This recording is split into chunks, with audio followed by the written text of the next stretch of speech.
Welcome to the Bleed Big Blue podcast, dedicated coverage of the New York Football Giants by your host, Marco. Welcome to the Bleed Big Blue podcast, and dedicated coverage of the New York Football Giants by your host, Marco, Trifecta, T. Merritt, and JBW. A little bit, right around noon. Impromptu Sunday show Bleed Big coming Blue to you, Nation. talking Giants. Like we got Tim on the line, Justin bit, right around noon. Marco streaming us. Tim, impromptu Sunday Good morning. show. Afternoon. How are you, buddy? Talking Giants. Yeah, we got so Tim on the Sunday. line. This is our Justin usual calls in. Marco streaming us. Tim. Good morning. Good morning. Afternoon. How are you? We've already started debating. Yeah, so it's Sunday. Giants this is football. our usual chill day, but offline. as you already know, we've already started debating. Some people aren't privy to Giants football, and on our chats. That's what we're getting into today, which some people aren't privy to. Yeah, well, there's a couple of things to get into. We could talk about the game a little bit. We can get into that. They're practicing as we speak. So yeah, well, there's a couple of things to get into. We could talk about the game a little bit. We can get into that. We're not taking calls they're today, practicing as we speak, but we are going to be, we can get into a little bit of what's going on here. So we're not taking you guys are listening. Yeah, Tim, can you get on Facebook and can you get on Facebook and at least read the messages there?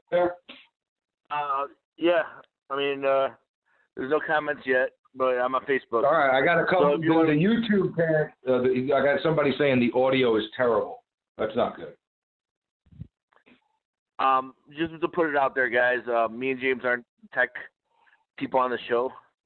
Yeah, we're not the techie guys. We don't know where the interns are. They're usually out drinking on Saturday nights. We give them the night off. We let them out of the dungeon. And, yeah, we're not the techie. Who knows where they go? We don't know where the interns are. They're usually out drinking on Saturday nights. We give them the night off. We let them out of the dungeon. I got people on YouTube who knows already talking about Saquon is the real deal. I think it's the jury's still out on that. But practice going on now. Laletta taking snaps with the second team. What do you want to go first, Tim? You want to start at the preseason game and go from there? You want to start with how these younger quarterbacks look? What do we want to go to first? You know what? As far as the preseason game, I think that's going in the same thing with the quarterbacks. That's the big thing everybody's talking about. Everybody's shitting on Davis Webb, and guys, relax. It was one game, it's one practice. Yeah. He's got nerves. I definitely see he's got the tools. He's definitely got an arm. He's got a way bigger arm than Kyle. That's all that I know. He's got a way bigger arm than Kyle Laletta. Yeah, but that's all that I know that he has right now. Was, we were hoping that he had a good feel of the offense, after being a year. But again, this is still a new offense to him as well. Like, it's a new system. It's not McAdoo's system. So he's learning something new. That's an aspect that didn't get brought up. Everybody just went after the kid's throat.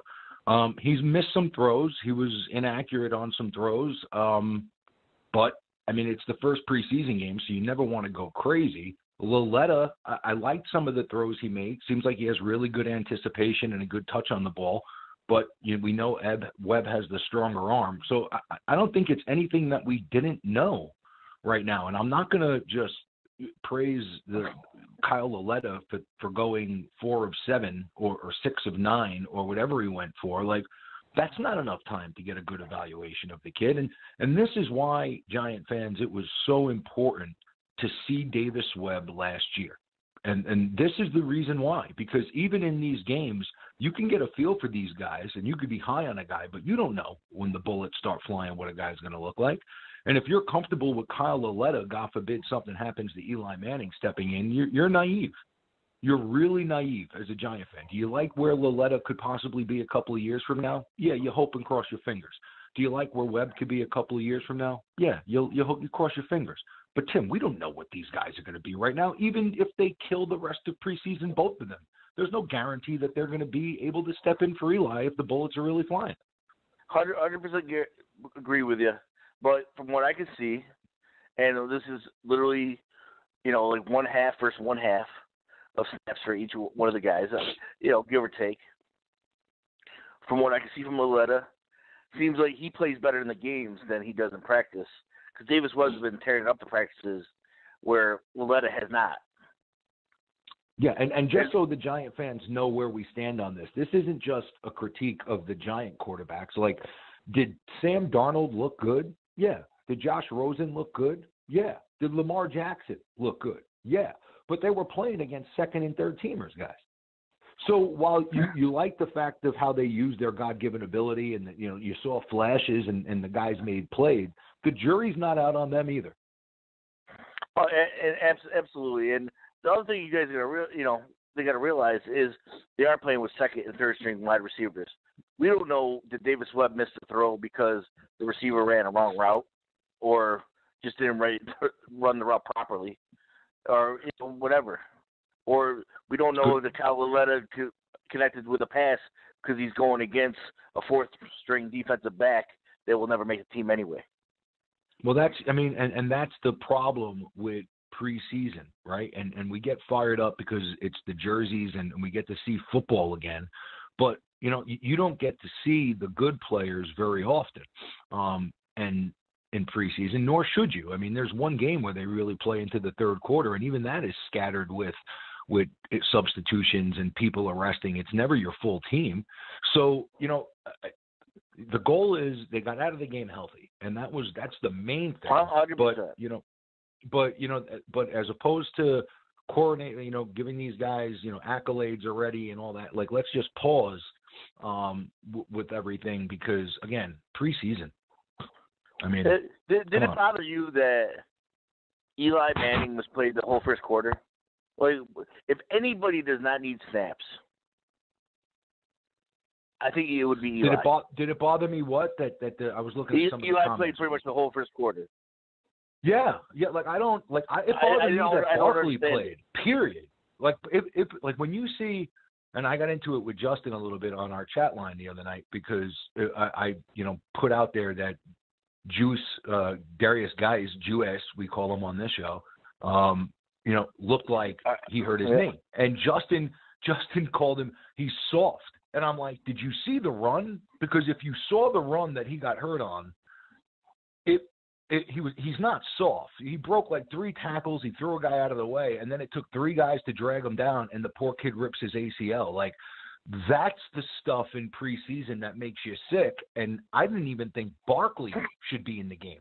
Like, I didn't want to see any of them. Like, I know we're excited and we want to see them, but if something bad happens, guys, there's no going back. Yeah, but it's tough. Football is that kind of sport. They do need reps to build some chemistry. I think those reps could have came against Detroit.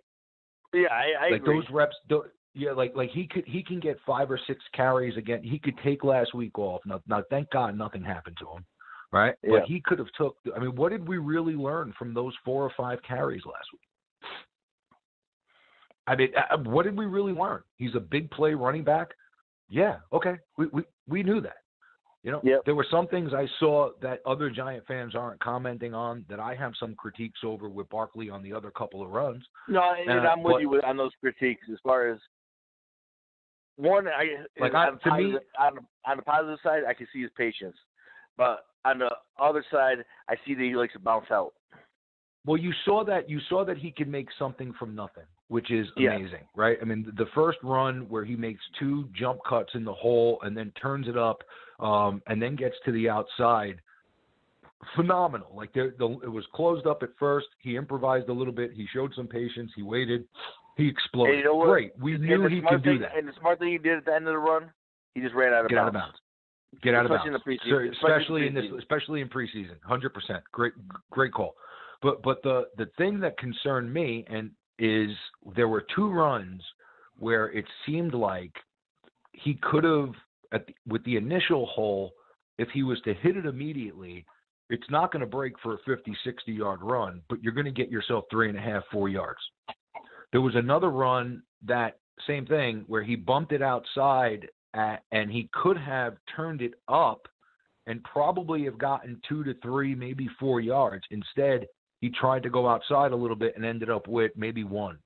So, like, those are the things at an NFL level. If I took you with the second pick, like, not every run is going to break for 50 to 60 yards. And I need, especially with Eli Manning, I need those 3 yards on first down if that's what the hole gives you right away.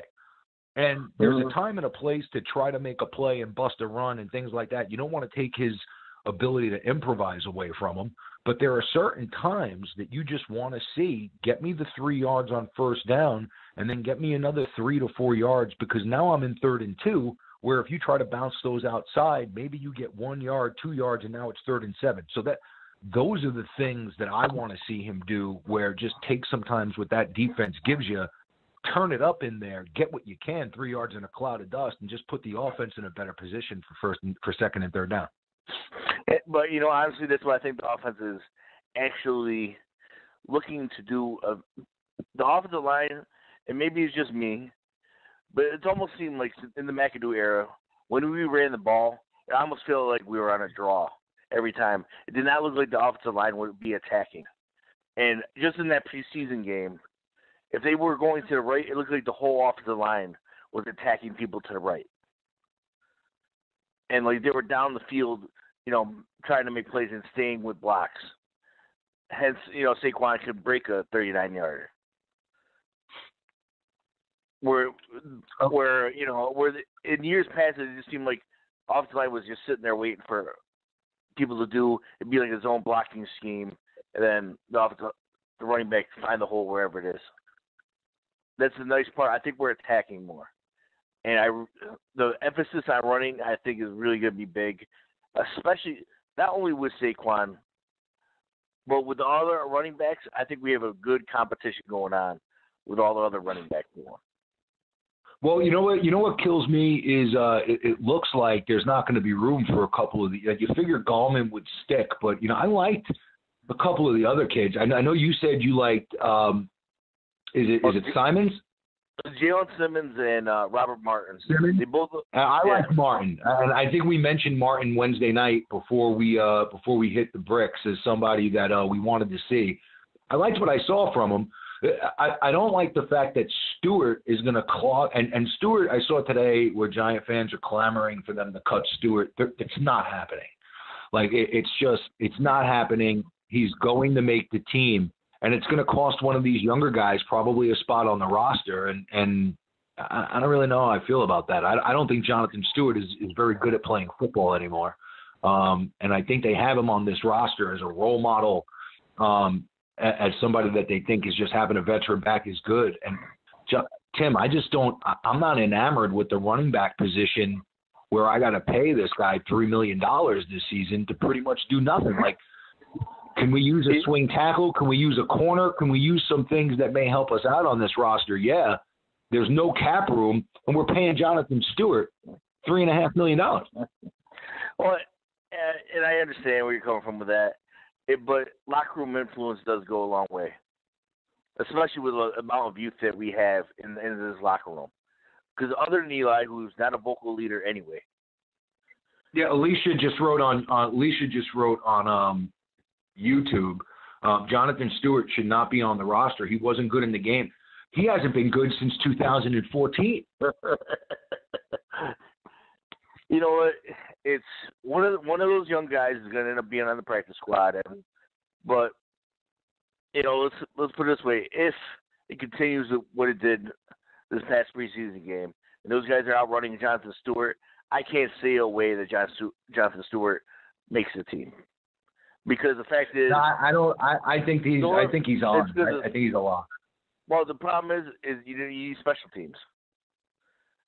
And honestly, yeah, but you got a couple of wide receivers at the back end of the roster that you can use on special teams. I mean, I think they'll find a way to do that. I think they came into. He's on the team. Like they apparently signed him. You had to figure they know they were taking Barkley when they signed him, and they thought that he would be good in the locker room with Barkley. And Barkley's raved about him as a human being, but if I'm taking Barkley at 2 and this kid is saying all the right things, do I really need a Jonathan Stewart in my locker room for him? Like, I don't, I don't know. I don't know. And that's the problem. This has been the first year in a while that I'm like, damn, we actually have as far as all the running backs, I'm pretty excited about all of them. I like the young kids. But, Tim, do you see what I'm saying? And I don't want to be a dick, okay? But do you see what I'm saying about taking a running back at 2, though? Like, did you see how some of these running backs look throughout the league? I mean, did you see Royce Freeman? Did you see Kerwin Johnson?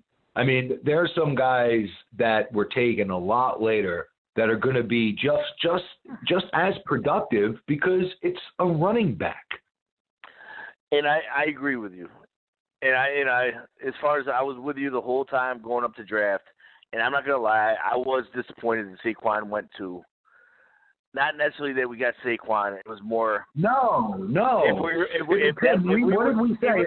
If they were offered a package to 5 or 6 where they could have got back to 5 and 6, and they would have taken Barkley there, then so be it. You don't. But at 2, considering what was on the board and what teams were going for and all that stuff, like, it's still a running back.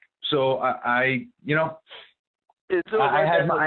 hope I'm wrong. Happened. Let's hope I'm wrong, Timmy. It happened, and we were talking offline where we think his career can go. Well, we got a bunch of people I know we got a bunch of people on YouTube, so let's pose this question to the people. If you're on YouTube, stick around. We got a question to ask you guys because somebody brought up to me this morning on Twitter that Reggie Bush, he was making a case for Reggie Bush. And I asked him, I said, hey, listen, if Saquon Barkley has the same career as Reggie Bush as a Giants fan, would you be happy? And this person apparently would be. And it blows my mind completely. Like, so if you're listening, if we said to you right now, if we can look into the future and say Saquon Barkley will have the same exact career as Reggie Bush, same numbers, become the same type of back, same exact career. If you look at his career and it's identical to Reggie Bush, are you happy as Giant fans with how this turned out? And I got 3 replies I got 4 right away. No, hell no, hell no. Has got to be better than Bush. Reggie Bush was a bust. Thank you, guys. So it's not us, Tim. Yeah, and that was my thing, and that's exactly what I said offline was hell no, because Reggie Bush was overrated. Let's be honest. And didn't he play his first year with Deuce McAllister? I don't even remember, but all I remember is that he ended up being a third-round back. He was always hurt. He was good on special teams, but when you're taking a guy too, when you take a guy at number 2 in the draft, I mean, even the Giants said this. You're picking it too. You want the guy to change your franchise. You want him to carry your franchise. Reggie Bush was a piece. That should be your chance at a Hall of Famer. I could have got Reggie Bush in the 4th or 5th round, production-wise. You know what I'm saying? Like, if you look at the numbers, you can get that later. And 100%. I think Saquon is a lot better than Reggie Bush. Well, he better be. Just watching, just from what I can see, just eye test-wise, and this is what I told you. I think he's a mixture, and we'll see where that gets us, of AP and Marshall Faulk. Well, I know. Well, he's a matchup nightmare. If you're using him right, he's a matchup nightmare. But my question then becomes is, like, when you're picking a guy too, like I'm picking, like he better be a matchup nightmare and be able to punish defenses like Le'Veon Bell and Ezekiel Elliott and Todd Gurley. Like it better be both. Like I don't want to see a scat back and a guy that can catch passes if I took you at number 2. Like, you better be running people over. You better be setting a tone, and you better be imposing your will on the defense and wearing them out in the 4th quarter. Like, am I wrong for wanting that from the number 2 pick in the draft, Tim? No, and absolutely not. Because the fact is, the nice part about Saquon is he has the skill set of those guys, but he has the size that he should be able to pound the ball. And that's the one thing I think he needs to learn. Instead of trying to bounce out and try to get the 10-yard run, sometimes we just need that 3 or 4 yards up the middle and just get what you can. And that, maybe that's what he needs to learn. And hopefully he's just playing it safe because it is the preseason. Well, yeah, you know what? That's the other thing I was going to say. If he's looking to bounce it outside because he doesn't want to turn it up and take some shots in the preseason, I'm fine with that. Like, you just want to get some reps and get hit and run out of bounds, okay, fine. But when the bullets are flying against Jacksonville, especially against that defense, like, you're not going to be able to get outside on them all the time. You better take what the defense gives you at times and turn it up and get those yardage. Because if you're in 3rd and long against Jacksonville, God help us all. Yeah. Oh, and that's where it's going to come in. The offensive line needs to make an identity for itself. But, you know, the one thing that I'll give Saquon is he has that Le'Veon Bell skill set. Is he's got good enough hands that where we can kick him out to a wide receiver just to get a mismatch. That's great. Yeah, I agree with you. And with that, we also then you just got to figure the other people we have in this lineup that are mismatching because Saquon just made a mismatch. You got Evan Ingram, who's literally all right. Well, let me pose it this way. Let me pose it this way, okay? Because somebody just asked, is Saquon, is Barkley, Zeke, Bell, or Todd Gurley? And here's my question, and this is the way I'll pose it to you. And I don't think we know the answer to it. I think we both hope that it turns out all right, but here's the deal, right? We know that he can create matchup problems all over the field, that you can bring another back in, that you can split him out, that you can do all these things with him and get creative and get him the ball in space, and he's explosive. We know that. Here's what we don't know, and here's my biggest question. He does that for 3 quarters, right? And we have a 24-20 lead. And there's 3.5 minutes left, and we get the ball at our own 23-yard line. Here's what I don't know. Can he wear the clock out? Can he get me first downs? Can he take 3 carries and get me 3, 4, and another 3 to keep the clock moving and let the team use their timeouts and keep moving the chains? That's why I drafted you too. Win me some games. Put the game away. Impose your will. And, yeah, you can do that other stuff throughout the course of the game, and that's great, fine, and dandy. But in the end, you're my running back. See, Le'Veon Bell does all that shit, and that's great. But when it comes down to it, Le'Veon Bell also will get you 3 yards in a cloud of dust. He'll carry the ball 33 times if you need him to win a ball game. I'm not saying Saquon can't do that. I'm saying before I put a yellow jacket on him, let me see him do it. And I totally agree with you. And honestly, those are the Giants running backs. Those are the running backs I loved watching growing up. There's a big running back that can pound it up the middle. Like, I don't care that you stack the line. I'm still going to get 3 or 4 yards. You know, hence like Rodney Hampton or, you know, back in the day, Christian Okoye, you know, Craig Ironhead Hayward. The nice part about Saquon, he's got the skill set of Le'Veon Bell, but he's got the size of those guys. I mean, he's 250 pounds and can run as fast as he can. On YouTube. That's pretty. I mean, Barkley reminds me of LaDainian Tomlinson. Hey, man, I think I'd sign up for that. Yeah, I mean, honestly, that's a skill set that's right there. Yep. And I mean, I think. But those are drafting him second, right? If you said, okay, here are Reggie Bush's numbers, and here's LaDainian Tomlinson's numbers, get me LaDainian Tomlinson's numbers, right? Yeah, 100%. And LaDainian was number 2 overall as well. So, yeah.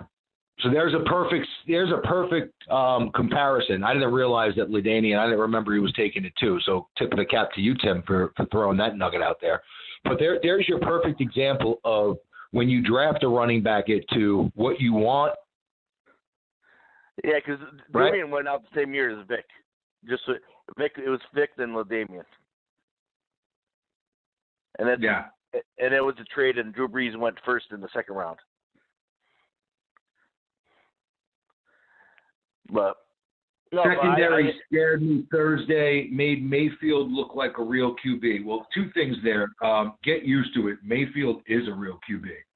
I don't know what you guys were watching, but if you were watching Mayfield with some of the throws he made and his accuracy, just the way he played in the pocket, his ability to extend plays, like you want to see him do it on Sundays, but you got a pretty good feel that the kid knows what he's doing in the pocket. And you know, We knew that going into the draft. Now, the flip side of that from the Giants side is, you need to be concerned about the secondary, and that was a concern coming in. Reports out of practice today is Curtis Riley is back with the first team. However, Thompson is out at safety. I don't know what the issue is, but he's sitting. He's not practicing. What were your thoughts on the secondary, Tim, in that game? I was a little bit concerned with their ability. I think they're going to be able to stop the run. I think they'll be physical enough to do that. I got concerns with them getting to the passer. And here's the thing, and I think these two things tie hand in hand, and I'll let you comment on it. If you're going to blitz, you better be able to cover, right? And if Betch is going to bring the house and blitz, and everybody they spoke to on the sideline says he's aggressive, he blitzes, he's aggressive, he blitzes, well, there's a flip side to that coin, isn't there, Tim? 100%. It puts pressure on your corners. And you know what? This is the first game they've played in the defense. So, I'll give them a little leeway on that. As far as the secondary, Andrew Adams was all over the place. Now, I don't know if that's a good thing or bad thing. I don't know if he was getting picked on or he was just made sure he kept making plays. I'll give him a little plus. Darian Thompson, you need to start doing something to stick out in the secondary. I'm curious about Curtis Riley because Curtis Riley, I think, is the favorite to be the top end of free safety. Collins, they were attacking with him the whole, pretty much the whole time Collins was in there, he was blitzing. I don't even know how much he was even in coverage. The one thing that did bother me is the Njoku when he toasted Ogletree. He did. And, hey, Ogletree, I'm a fan, and I know he's athletic enough to stick with Njoku. He just got toasted there. But that's not a good sign.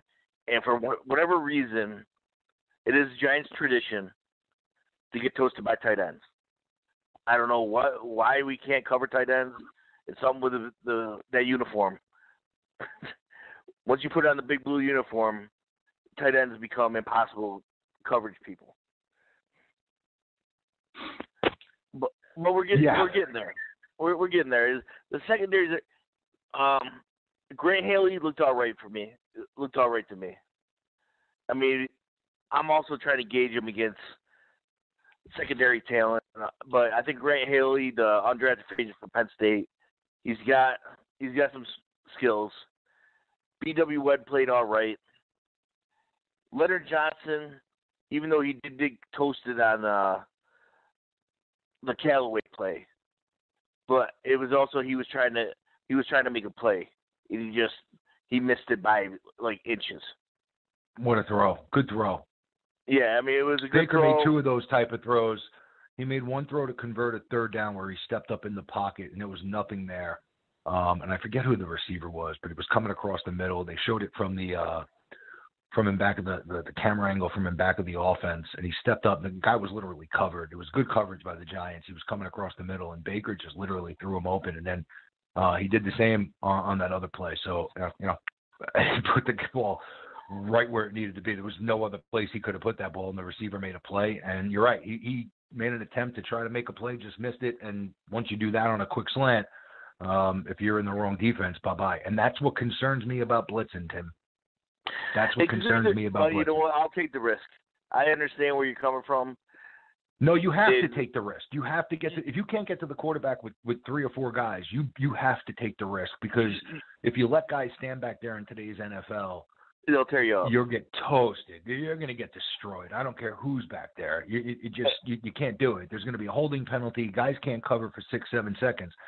So I get it. You have to come and you have to play aggressive, and you have to use the strength of your roster, which is the talent you have in the front 7, to try to create mismatches and havoc and create pressure. The flip side, though, is if you don't create that pressure, you're leaving guys out to dry. And if you're leaving these guys out, can they cover, for the 3 to 4 seconds that, they're going to be out there? And that becomes, a huge question here, going into this season. When you look at this, if teams come out and say, listen, the Giants stopped the run really well. We're going to just spread them out. If you can't get a pass rush with 4 guys, Tim, your defense is going to be you're going to have a hard time throughout 16 games being competitive. So, they need this defense to step up. They need these linebackers to cover. They need to, continue to stop the run. But, this secondary needs to get better across the board because even Jenkins was burned the other night.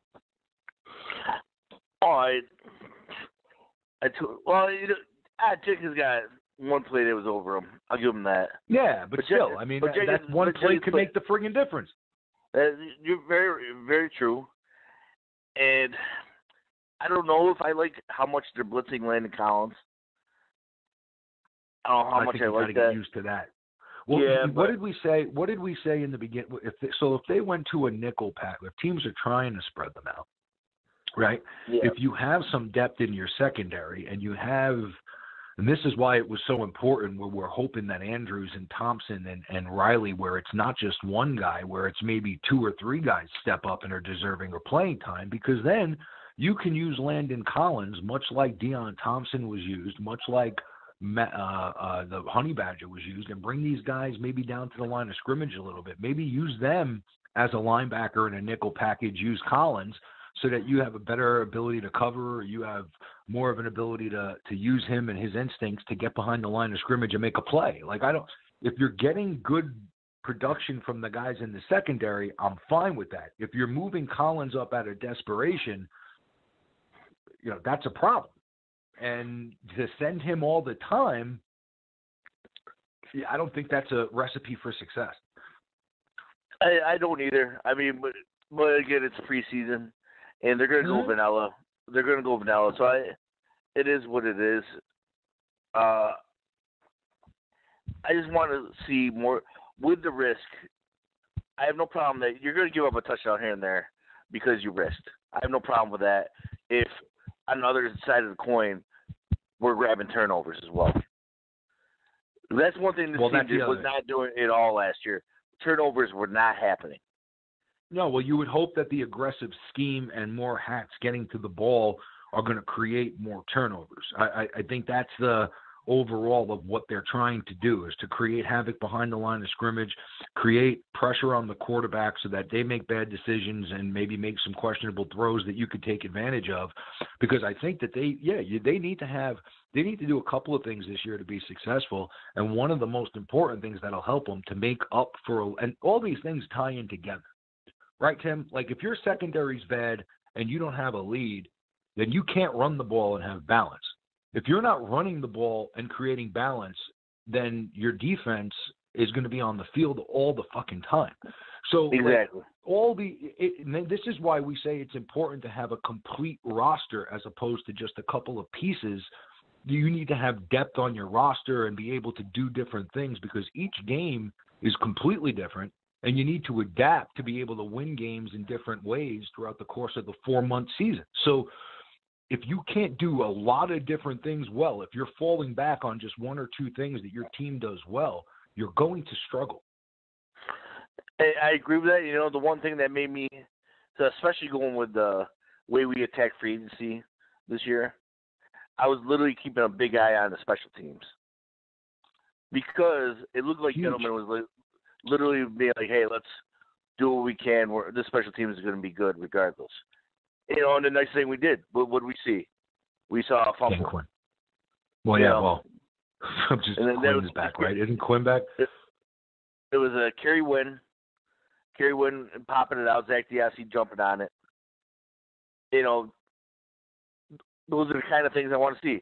I want to see turnovers. You need plays like that. You need plays like that. When your team isn't deep and you don't have what a lot of people would consider to be a huge talent discrepancy for a positive for you on the roster, where your talent is just above everyone else's, and you could play bad for 3 quarters and still pull out a game. That isn't this team. So there better be plays throughout the course of the season where you force a turnover on special teams, where you get a return that switches field position that shortens the field for pinning a punt down inside the 5 as opposed to it bouncing in the end zone. Like, those are huge little things throughout the course of the game that, just make huge differences to winning or losing. And if your team isn't the most talented, you can win games by playing smart, not turning the ball over, and getting a couple of plays like that.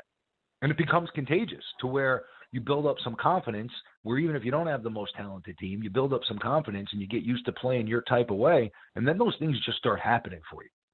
And that's what this team needs to have. I don't think they're the deepest team in the league. They need to get off to a good start, and they need to get a couple of breaks that bounce their way, and they need to create some momentum for themselves where, things start turning in a positive. They need to get last year's bad taste out of their mouth as quickly as possible. I couldn't agree with you more, especially everybody making turnovers on all teams stepping it up.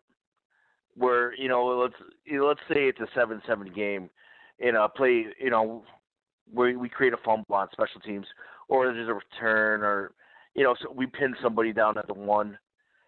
Those special teams plays come in huge, because we saw what happened to our special teams last year. Literally, we lost the Philly games, both of them, because our special teams was garbage. Yeah. How about stupid penalties? Yeah, stupid penalties. I mean, there's another thing that'll just it'll completely crush you as a team in the wrong situation if you get a penalty that ends up changing the course of a game. Just one stupid play, and there are so many little things that can contribute to winning or losing in the NFL, and that's why it's important to have as many boxes checked off as you can. And I mean, right now, the kicking game for this team, the punters and the kickers, like, that's another huge question mark coming in for me into this season. Like, I'm not 100% confident in the guys they have kicking the ball, and those are little plays throughout the course of the game that can destroy you. The punter I'm fine with. Well, I've seen him since he was a college player. He's a Syracuse guy. And he's been in the league for a few years. He's got talent. The Rosas is where I'm a little worried. I'm worried about Rosas. But I'm hoping that maybe somebody gets cut and maybe there's a competition. I'd like to see a veteran kicker. If you're telling me we're winning now, then get me a veteran kicker. Get me a guy that's kicked in the wind and the rain with a game on the line before. I don't trust this Rojas kid at all. And, I don't want to see a situation where, it's a young field goal kicker that's costing us games in a season where every win is going to be so important, because you're looking at a team that maybe at the best has a 10-win, ceiling, where you can't let any of those games that are W's, slip by. And, shanking a kick, missing a kick, choking, that can kill you. And switch field position if it comes at the wrong time. Oh, 100%. I mean, let's just think about it back in the day when we grabbed Jeff Spiegels. Veteran punter. Can kick. I'm more comfortable with that. But he was a veteran punter, put the ball pretty much where he wants it. You didn't have a booming leg, but he could pin you down. We just need consistency. Consistency at special teams and, the attacking style. The nice part is, with all this competition on this team, I really think our special teams is going to be a big upgrade from definitely last year. Now I'm hoping it turns over onto the defense a little bit more. Out of who impressed you as far as the secondary? Anybody that you like? Or reason I say that is I like the Leonard Johnson signing. The only reason I say that is he started 8 games. He started 8 games for Buffalo last year. He's got starting experience. I never thought I'd say this. I never thought I would say this, but I miss Ross Cockrell. No, I thought Ross Cockrell was a great signing last year. Yeah, I think that he would be pretty big. I don't like Gay. I think he's a little older. I think his better days are behind him. You know who I do like? I like Dion, but he needs to get on the field. He's out again today. Hamstring is lingering. So, I mean, that's never a good sign. Still plenty of time before the season. But I like Webb, not Davis. Just talking about the cornerbacks. I think he played well. You know, when I look at it, it's to me like it's about Jenkins and Apple. Like it really is. Like it's all going to come down to them. You know, if they have good seasons, I think they're the most important position on the roster. If you really break it down, I really think that they can either make us or break us. If Apple plays to his physical ability and the light goes on, and he can become a corner that was drafted in the top 10 to go along with Jenkins, I don't know what the fuck is wrong with him sometimes, but if he can just play football and shut up, you know. But I think that you got a pretty formidable pair there, and they're going to have to make plays. You need those guys to make plays, or it's going to be a long year, guys. I mean, in today's NFL, you can't stop the pass. I'm glad you brought up the Jenkins thing because, honestly, it didn't feel like, and maybe I'm seeing something that wasn't there. It felt like Cleveland was trying to bait Giants into acting undisciplined. And it seemed like Giants were not taking the bait. Even Jenkins. First of all, if you're taking the bait in preseason, there's something wrong, right? So, like, if you're going to put yourself out there and start throwing punches and fighting in preseason, like I can see that happening in the third or fourth quarter where if there's kids that are fighting to make the team. But if that's happening in the first quarter, you're a little slow. Like something's going on. Like, what the fuck are you doing? You're going to break your hand trying to punch a guy in a helmet or some shit? You saw Jarvis Landry get in Jenkins' face. And, but Jarvis Landry's famous for that. You know what I mean? That's how Jarvis Landry plays. If you don't know that going in, then, you know, that's part of the game plan. Hey, this guy's going to talk, right? He's going to talk to you a lot. You better be able to tune it out. I mean, I'm sure it's the same thing when a wide receiver is going against a cornerback that talks a lot, where the offensive coordinator and his coaches are saying, hey, this guy's going to try to get in your head. He's going to try to out-psych you. And you know what? Let's bring up Eli Apple. This is a guy that bothers me because after the first year we drafted him, first of all, I was not happy when they drafted him over Vernon Hargreaves. I thought they should have got Vernon Hargreaves over him. Well, but whatever. Actually, I think size-wise, I think it'll work out better. Eli Apple's rookie year, we saw a kid that was a willing tackler, willing to do what he had to do. And then this year happened, where he just fell apart. Now, I'm just curious what Eli Apple is coming this game or this season. Well, Tim, let me go one step further, bro. Like, I want to know what team we got coming this season. Like that, to me, it doesn't go for Eli Apple. Like, there's a lot of guys that are in this locker room now that were in this locker room last year, and in my 40-plus years on this earth, I have never been embarrassed to be a Giants fan. And it's not about wins and losses because we've had rough years before. About effort. It's not about wins and losses. I've gone through 5-11 before. I've gone through the Dave Brown years. I've gone through the Kent Graham years. I remember what it was like when Kerry Collins used to throw the ball and you used to have a lump in your throat every time because you didn't know who the fuck it was going to.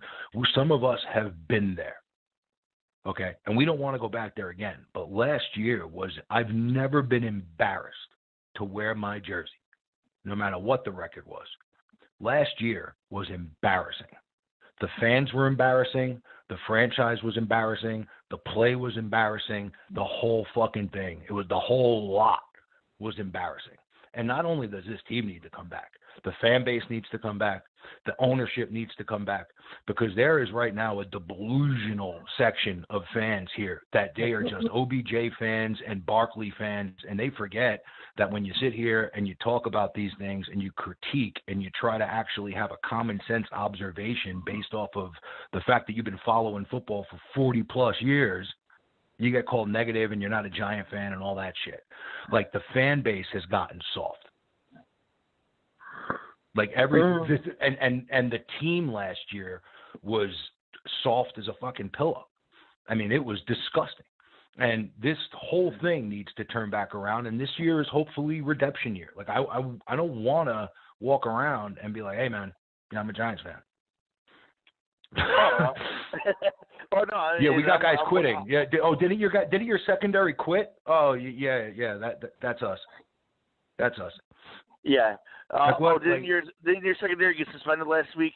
No, that was the other guy. Yeah, Oh, didn't your whole team just like decide not to show up this week? Oh, yeah, that was us, guys. That was us.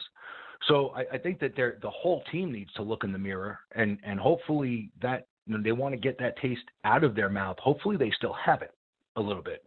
Like you would want them to have that taste in their mouth. I know this is like a reboot and we're all happy and excited, but in the back of their minds, I hope they never forget how low it was last year and realize that it's up to them to turn it around. And it's not going to happen on paper. Like you got to show up and you got to endure and you got to overcome and you got to beat teams on the football field, or else all this talk is nothing. Yeah, I totally agree with you because the fact is, this team, well, you said quit last year. It's the first time I've ever seen that with the Giants, ever. Out of all the teams that we've ever watched growing up, even the Dave Brown years and the Ken Graham years, which honestly I think in our subconscious is the main reason we were so held up on the Saquon Barkley draft pick. Because we were like, we don't want to go back to those years. But we can do – this team I think could do better with Shermer. And I think Gettleman brings in disciplinarian GM to where if people do start quitting, you're not going to be on the roster.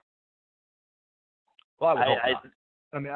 I would hope that was a reason why he made some of the moves this year. Like maybe some of these guys aren't back, that he finds out that, maybe a couple of guys, were bad in the locker room. And this year, maybe you may see more of that going into next year. There may have been guys on the roster that are still on the roster that he had bad wind about, that he couldn't do anything about their contracts. And so he's stuck with them for another 2 years. And one of those guys, let's be honest, is Flowers. We heard bad things between him and Bobby Hart were bad, pretty much bad people off of the line, stuck to themselves.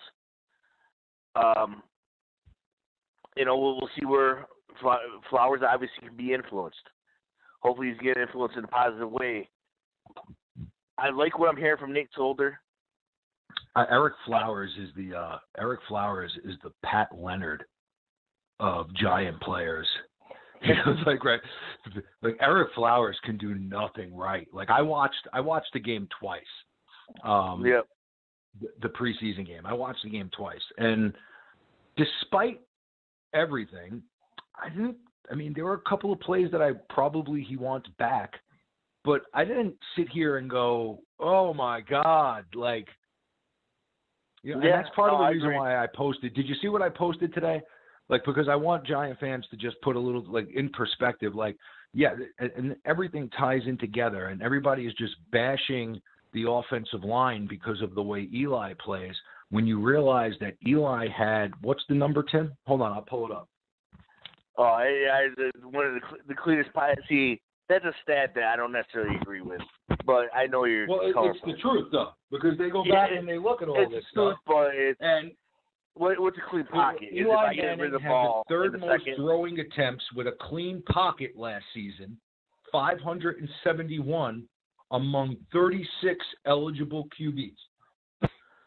The only thing I'm going to say, as far as the point we were getting at, and I don't necessarily agree with that stat. I do. But I would definitely put out there, we've been doing this for quite a few years now, this show. Mm-hmm. And I would have to say, if you want to look at the tapes, me and you have always backed Flowers. I've always said give him a chance. You took him, 11th overall, for Christ's sake? You better. He's 11th overall. The kid's young as crap. He's huge. He was never used in the right way in the first place. That is true. He was drafted to be a right tackle. Beatty got hurt. He got thrown into the fire. We knew that they reached for him out of desperation. He was probably a mid to late round pick that was going to project to be a right tackle. The Giants drafted him too early, had an injury, and then he was forced to play left tackle. So not the best situation for him. That doesn't excuse him at all. No. But here we go. This is it doesn't get set up any better for Flowers. The last 3 years gets to go completely away as a left tackle. He gets to go to a new position in a year right before he hits free agency, right? Yeah. And he gets to play and put a whole different position on tape. That should be that should be enough motivation for him to say, let me get my head on straight, let me get this right, because now I can go and get paid somewhere maybe $8-9 million a season if I can play right tackle well. And the last 3 years, years at tackle. Someone's on. You hear him? Yeah. I heard somebody creeping in. I don't know who the hell could call in. You're on. Who is this? You invaded. Oh shit! What's up, guys? It's Isaiah. How did you sneak on, man? I don't know. All I heard was a fucking beep, and that's when I was like, "Wait, am I on?" Marco is messing with us from afar. We got ghost callers. What's up, Isaiah? What's up, guys? Long time no speak. No problem. I wanted to talk about. Back. Yeah, I know. I saw the first preseason game already against the Browns. So far, I haven't really liked what I got to see. I mean, I know Saquon Barkley had that 39-yard run, but that's we still haven't seen what he can actually do until the regular season. But from Davis Webb, I didn't really like what I seen. He had a lot of overthrows. I mean, I understand he has a strong arm, but he wasn't consistent with his throws. You're right. And I wish Loletta would have had more playing time as well, so we were able to see what he could do more. Because he was actually. Well, you got good news today, then, Isaiah, because Loletta is actually, it was tweeted out by I think Matt Lombardo before, that Loletta is actually taking second team reps today. So whether they're doing that to light a little fire under Webb, or they see something that says, okay, we want to see Loletta take a step up, and we're going to put him in a position to get more reps with some more talent. Regardless, I think it's a good thing. I think that we don't know. Go ahead. I have a question for you. If Saquon Barkley does not get over 1,000 yards, and the quarterbacks don't do as good as we expect, do you guys think that the organization will regret not taking a quarterback at number 2? I think that after 1 year, that's not going to be a question after 1 year. I think that I think a lot of fans will flip out and stuff like that, and but I do not think that you're going to be able to get a sense of who won this thing, of who got it right, probably until 4 years down the line. And that's just you're going to see. I think regardless of Barkley's stats this year, he's going to get an opportunity over the course of the next 3 to 4 years to succeed. And they're going to give him every opportunity to do so. And I think when you draft a guy too, you need to do that. But on the flip side of that coin, like we say a lot, right, there's another side of that coin that says when you get to that 4th year with a running back that you've been feeding and has been touching the ball a ton, there's going to be wear and tear. And that running back is going to become 26 or 27 years old, and they're going to be looking for a huge contract. And do you invest in that second contract with that young running back? And I think that's when we're going to know is when you get to that second contract and you look at Barkley's production from year 5 on, then you're going to look across town and you're going to go, where's Darnold at? And you're going to go, where's Lamar Jackson at? Where's Rosen at? And because quarterbacks, man, you get to year 5, you have another decade. It's not like that with running backs. So that man Rosen to be determined. Yesterday. Who? Rosen, he was getting destroyed yesterday. Yeah, man. I would not put that kid behind that. I would either play him with my first team so that I didn't have Bradford. I didn't have Mr. Glass. That's what I call Bradford, Mr. Glass. So I don't have Mr. Glass out there because he can get broken at any second. I think I would put Rosen with my first team, and the minute I get my first team offense off the field, I'd sit him down because the one concern with Rosen wasn't his talent. It was the fact that he had some concussions and some injuries, and the last thing you want is for that kid. Yeah, you don't want that kid to get lambasted in preseason. James, who the hell is that? I was going to say too, James, you were right about Josh Allen. He's looking like the worst right James, now. Can you hear me? Yeah. Well, that was. Well, I'm not right about a lot of things, and it's only one preseason game, Isaiah. So let's hold out the jury there. But I think that please don't pump up Captain Aggie over here. No, but Tim, I'm gonna be realistic. I'm not gonna declare anybody right or wrong after 1 week in preseason. This is Justin. I'm coming back from Portland. Did Captain Negative? So you go to Portland, you start a riot, and now you're on your way back to yell at me. Right. They riled me up in Portland, and I was like, I need to get more aggressive on the podcast to deal with Captain Negative. I need my own shirt. We're going to make it happen. What's up, guys?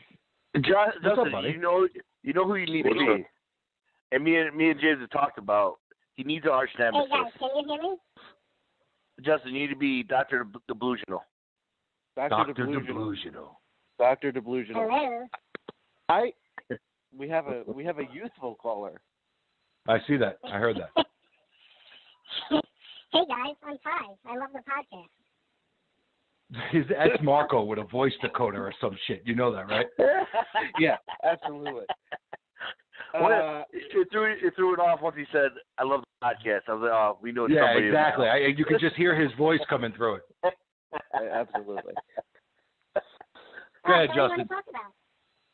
So We're trying to let Justin talk, Mickey. The game is on the DVR. My schedule's all screwed up. I saw highlights. I have not watched the game yet. I'll do that either later tonight or tomorrow. Just wait for Detroit. From what I could, it's not worth watching. to save my time. Yeah, I watched it twice. I got more nauseous the second time than I watched it the first. But go ahead. So, in an effort to be positive, this is what I'm going to say. First of all, offensively, Odell Beckham didn't play a snap. I'd like to applaud. To applaud Pat Shurmur for that. Congratulations for figuring that one out. He shouldn't play. No. For the rest of the preseason. Don't waste your time. He got injured week 1 of the preseason against the Browns last year. It was never the same. Never. Okay? So, offensively, in terms of the first-string offense, if you're not going to have one of your best weapons out there, it can be hard to judge the offense. With that said, one of the things that you can judge in preseason, I believe, as a way to determine how well a quarterback in the offense is functioning from an efficiency standpoint, is completion percentage. I think I saw in the box score that Eli was 4 for 6 for 27 yards. Obviously, the yards per completion, you think with Odell Beckham are going to go up. But if he completes 4 out of 6 passes for the year and can keep a pocket somewhat clean, that's the big if. I think Eli might have an uptick of a year, potentially. Davis Webb, from everything that I read, people were concerned.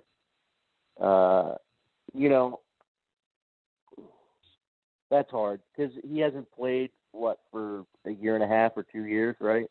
Yeah, So, it was a full year. Yeah, it was the last preseason game last year that he played. He's probably amped up, right? This is his chance to show the world what he can do, and how about this, Justin? Not even that. How about the fact that it's a new offense for him too? I'm not giving him excuses. He played like shit. I mean, there were throws that he should have been making in his sleep that he didn't make. But it is a new offense for him too. I mean, just put everything in perspective. That's part of it too. I think that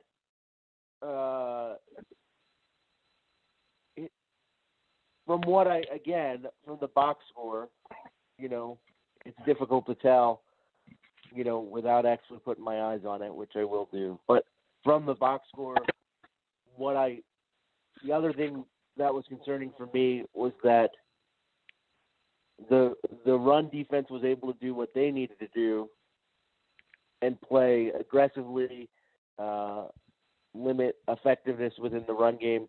But then on passing downs, it looked like, they just sort of had their way with us. You would think that, in passing scenarios during the regular season, Betcher's going to dial up some exotic looks, maybe disguise looks a little bit better, and things might be a little bit different. But, it's what we've said all along, that this secondary is a big unknown. And, we have, one or two injuries through the course of the regular season. Eli Apple has an attitude change, and what happens there? So it's a scenario where, looking at the results of that game, it just, again, stuck out to me that there are a lot of pieces that need to be upgraded or addressed over the next few seasons to get this team to a place where they can honestly compete. I think that this team in its current state, going back to I think Isaiah had mentioned, will we regret taking Saquon Barkley? I don't know. It's difficult. You look at preseason and you read, so Baker Mayfield tore us up. Darnold had a good first game, right? I think he was 9 for 11. But they were against second and third team defenses, right? I mean, how much can you really take? You got a sense for them that they were good in the pocket. They made some throws, but you don't know what's going to happen on Sunday afternoon just because these guys had a good quarter and a half against second and third teamers, right? I mean, and I'm a proponent for the quarterback still, though. I mean, let's be honest. Well, so here's the thing, though. So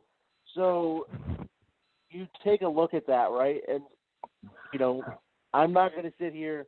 I've said throughout this entire offseason through the draft that for whatever reason, right, wrong, or indifferent, you can disagree with their evaluation, but the powers that be that were making that decision within the Giant organization were not 100% sold on Sam Darnold from an evaluation standpoint. Now, that evaluation may turn out to be incorrect, but what we were talking about before, the reason why we're not going to be able to make this judgment after this season is because the other factor that plays into this is when the Giants do replace Eli, how do they replace him? We still don't 100%. know that answer. We don't have a feel for Webb or Laletta, honestly, and we don't know what type of quarterback they are going to take. Because I can guarantee. And we said this in the beginning of the podcast, Justin. In the beginning of the podcast, we said, no matter how good or bad they play, good or bad, you still won't know about either one of them until we see them actually in real football games. Right? Correct. I mean, that's correct. So, but the thing to see, this is, and it pains me that I have to mention this person's name on the podcast because I viscerally hate him with every fiber of my being. But Ed McAdoo, say what you want about him, but he had a plan to at least get those guys on the field. He may have botched it. I believe that he botched it. I believe that there was a way to do that without pissing off the fan base, and I don't think that he mastered that completely, and Mara certainly didn't help him. But what I will say is I don't know, if we have a great and Eli doesn't get hurt, neither one of those guys is going to see the field. If we have a poor season, we're right back where we were last year, and are they going to give these kids a chance to play? And if they don't, if that happens and they don't give these kids a chance to play, that means one of two things. A, it means that they have their head in the sand and they're just happy to play out the string and take the fan base's money. Or B, it means that in practice, those two players did not show them enough that they would be confident that those players would be able to go out and play in a regular season game. And if that's the case, if it's B, then, we're definitely investing another premium pick in a quarterback. And so the in order to evaluate this draft for Saquon, the other piece of that we have to take a look at in 4 years is who's replacing Eli. Because here's going to be if we end up with a quarterback that we like in 4 seasons and we still have Saquon, then this draft is looked at differently than if we have Saquon and no quarterback. So I don't even care if it's a guy that I like. I just if it's a guy that produces. Like I don't even give a shit who it is. Just when I say right. I mean it's a guy that. No, I'm with you. It's a franchise starting quarterback. If we don't have that in 4 seasons and we still have Saquon and we're hovering around 500 or worse, then definitely we can have the conversation. Should we have taken a quarterback there, whoever it may have been? But here's going to be the frustrating part of this whole thing is the fan bases are going to want to answer this question every week. And it's a question that we're not going to know an answer until we're, into 5, 6, 7 years down the line. And the frustrating part is every week based on how these guys play, especially in New York. I mean, they literally had on the back page of the Daily News, here comes the Jetsaya. It was a quarter and a half of preseason game. And so in this fan base, man, it is going to be in front of our face for the next decade. Well, that's why we have to win before they do. So we ain't lying, bro. but I mean, the other thing too is, make no mistake about it, I mean, Teddy Bridgewater, who, say what you want, like, was good at one point a few years ago, but has a similar sort of play history over the past 2 seasons to a Davis Webb, and has a knee injury to boot that takes away his specific competitive advantage. He was efficient in a preseason game. So,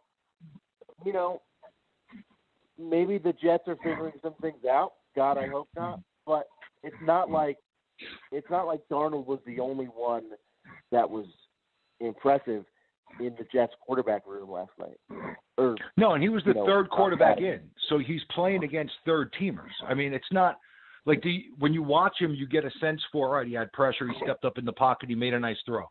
Had some pressure, he ran, he slid, he got around 6-7 yards, nice play. Steps up in the pocket, gets outside, keeps his head up, hits the guy for a touchdown. That's all fine and good, but he's playing against guys that may not be on an NFL team in 3 weeks. So, you like some of the things that you see. Same with Rosen, same with Lamar Jackson, even Josh Allen, who I didn't have a high grade on, but he made some plays in his opportunity to. He didn't look great, but he was able to make some plays. There was one throw. Did you guys see the throw he made? Going to his right, falling back, and he flicks his wrist and sends it 35 yards to the kid, and the kid jumps up and makes a catch. So you saw the physical abilities of this kid. That's what you like in preseason. But we're not going to know until the real bullets start firing on Sundays. And when you're talking about quarterbacks as compared to a running back, like the Giants should look like they won this thing hands over fist for the next 3 seasons, right? Because running backs should not miss a beat, and they should come in and produce. So I think this, like I said, this question is not going to be years down the line. Here's the other thing too. Like, when's the last time? And this is a legitimate question. I mean, I know the answer for me, and I'll say it when I'm finished answering the question. But when's the last time that we had a running back that we could turn to and say, we're on the 2-yard line, find a way to get the ball in the end zone? Like, I think the answer to that question for me was Brandon Jacobs and Ahmad Bradshaw. And yeah, pretty much right there. Yeah. They were, it wasn't like one of them was dominantly effective. They went through phases that season where one of them was very efficient, so for a few games, he'd get the goal line. They were nice compliments to each other. And then they'd run the pitches with Bradshaw to the outside, and he'd score. So what's interesting about Saquon is I think at, 6 foot 233 or whatever he is, I think that he has the power and speed to be able to score both ways. And so I hope so. The other thing that is going to determine for me how effective of a rookie season he has is how effective he is in the red zone. We talked a few weeks ago about, James gave us a list and we put it on Twitter of things that he would like to see from Saquon to consider Saquon's rookie season a success. And I'm going to add in there red zone efficiency percentage. Or the player of his athletic potential, you're bringing him in to allow him to score. And I'm not saying that he has to be like LaDainian Tomlinson, who was a stone cold block from 2 yards out. But when we get down to the 2-yard line, all last season, we knew we weren't going to score. And when we did score, Sterling Shepard threw the ball into the end zone before he completed into the ground before he completed the catch. So what I want to see from Saquon is whether you're running a pitch play to the outside, a single back sweep, or you're taking it in there, you're planting your foot in the ground and you're making one cut and scoring between the tackles. Give me some confidence from the two. Well, here's what, it's funny you said that because I know that everyone thinks that I've been this huge, shit on Saquon thing with me, right? And it's not that. It's the questions I have. That's right. So the questions that I have, that's a great drop. The questions that I have, Justin, are just those questions. Like, I don't have a question about him being a matchup problem. Do I think he can score from anywhere on the field? Yeah, I think he does if he gets a step. I think he has that explosive ability. My thing, and I think that I watch this if you're going to go home and watch the game, or at least watch the first quarter when the starters are in and such. There were a couple of runs. He has the 39-yard run, and he makes something out of nothing, and that's great. I'm sure you've watched that run before. But there's a couple of other runs there where he has the potential to turn it up and get maybe 2 or 3 or 4 yards or bounce it outside. And there's 2 plays that specifically I thought he could have turned it up and got some positive yardage that he tried to bounce outside. Now, maybe that's because it's preseason and he's trying to limit his hits. Tip of the cap. If that's the case, smart move. Like, I don't even think he should have played in that first game because I was concerned about injuries and stuff like that. He's too important if you drafted him too for what you want him to do. Protect him.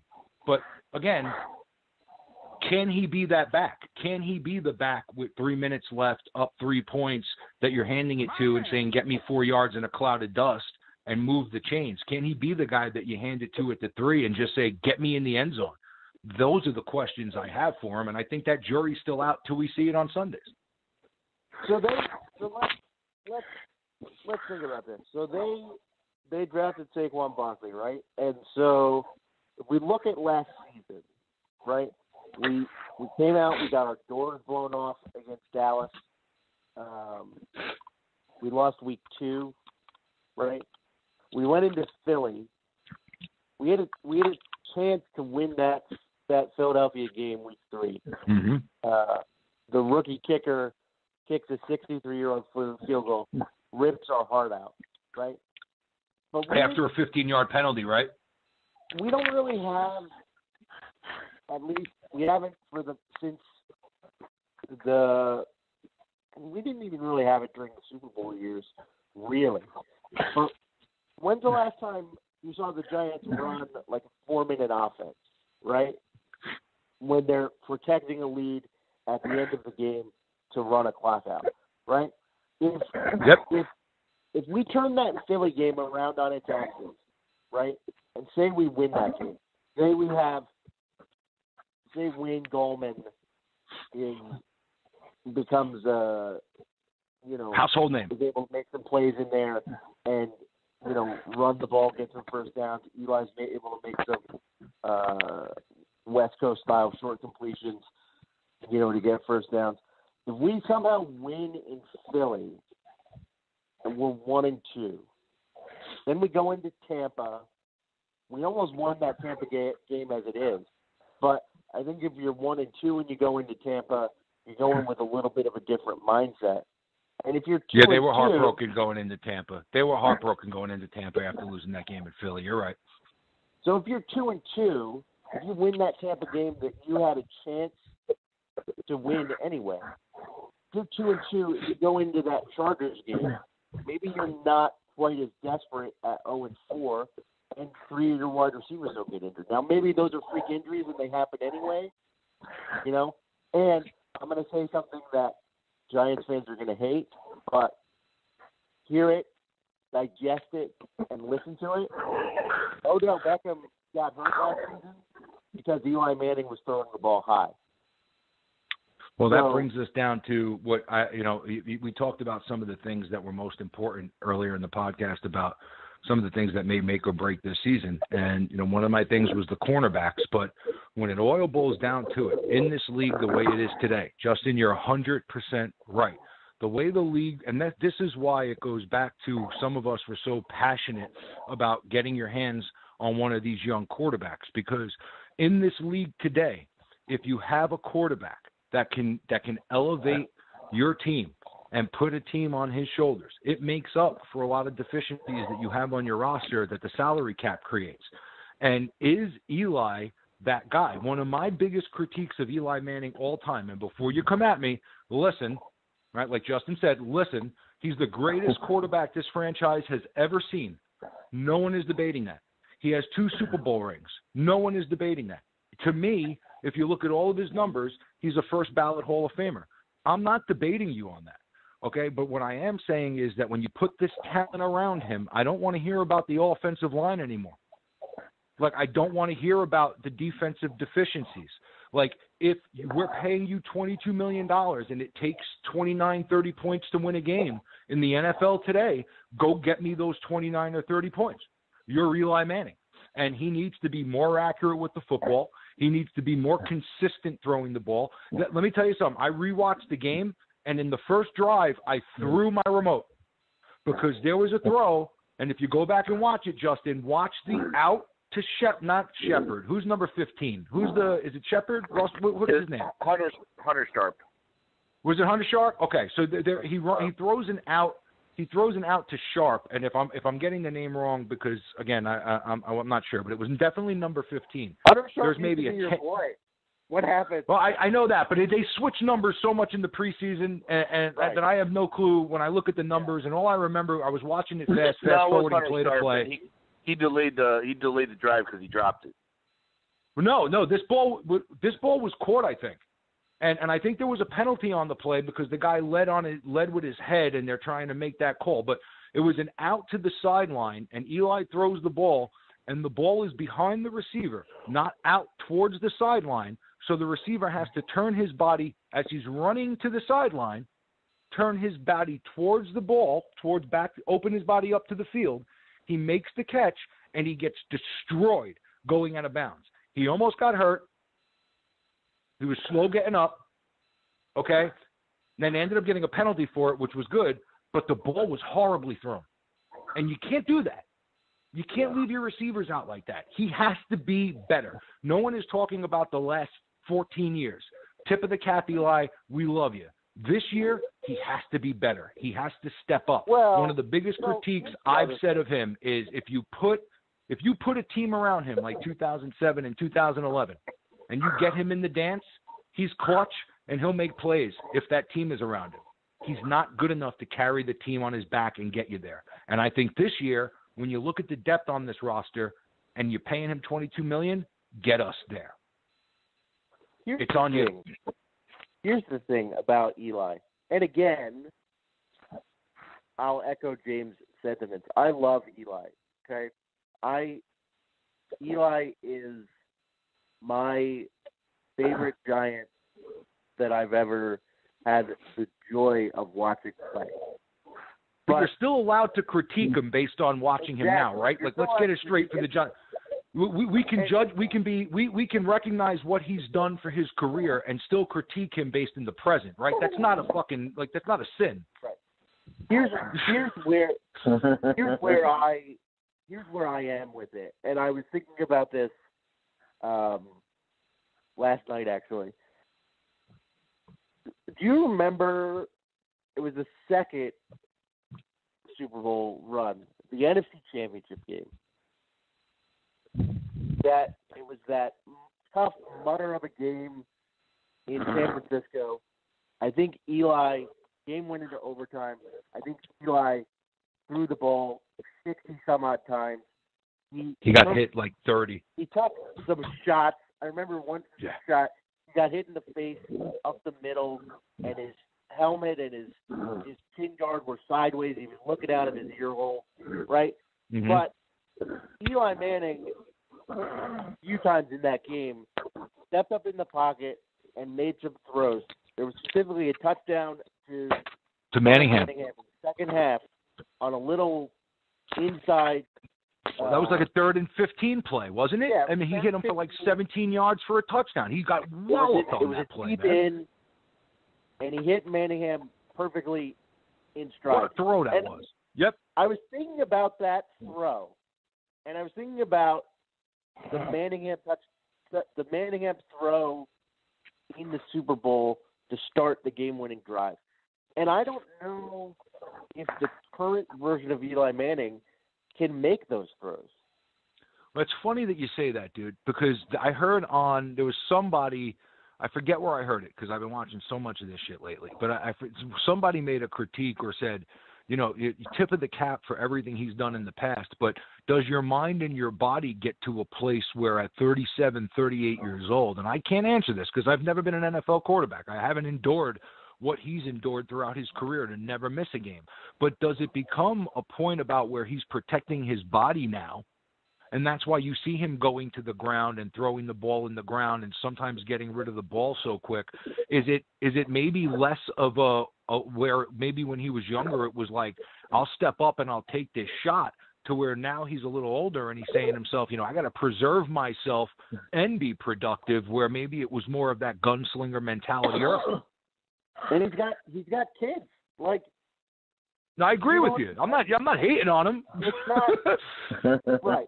Like, there are other things once you hit 35. I think that most of our listeners are probably under the age of 35.